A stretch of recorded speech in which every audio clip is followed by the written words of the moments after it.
Well, I think quite clearly, bullying is an issue that we see day in, day out in the Unite office with members coming up to us with these issues.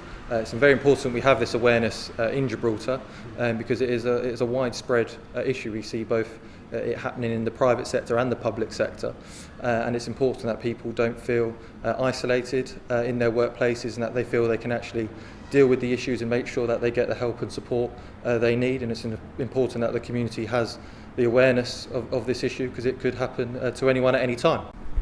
And what might bullying consist of? I mean, we know what the more obvious forms of bullying might be, name calling, insults, but what else could constitute bullying? Well, one example that comes to mind would be, being constantly overlooked, for example, for a particular role in the organisation.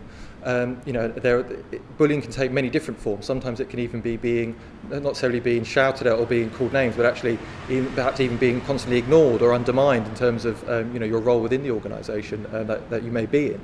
And also we need to remember that the law that we have here does bring words in terms of describing it as humiliation, feeling humiliated, feeling disrespected, and it's important that when those issues are raised, if people feel that way, that they can rely on the legislation and for us to support them as much as possible. And the anti-bullying legislation has come into effect in Gibraltar. It provides a sturdier framework through which to confront bullying. Tell me a little bit about it.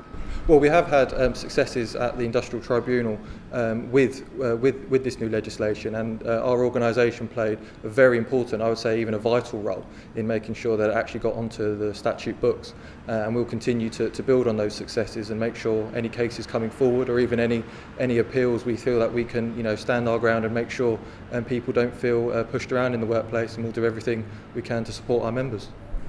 And as far as bullying in the workplace goes, many workplaces might have an HR department to which they can direct their complaints, but what can Unite offer? What can Unite do for its members and even for non-members who feel that they are being bullied? So we are a general trade union, so we cover both membership in the private sector and the public sector. In terms of the private sector, we do see often that there are many companies that simply don't have that HR infrastructure due to their size. And what we offer as a trade union to members is simply advice and representation. We make sure that when we are made aware of bullying to any of our members in whatever sector they may find themselves in, we're going to offer that support both through perhaps even legal assistance if necessary, but we'll offer that advice, we'll offer that representation in meetings with the company to make sure these issues are addressed. For non-members, we would still argue that if you are a non-member to join Unite as soon as possible, especially if you are suffering from these issues, and we can give advice as from day one of your membership as well. And it's certainly worth, from our view, of course, we'd say it's certainly worth the money and worth the protection.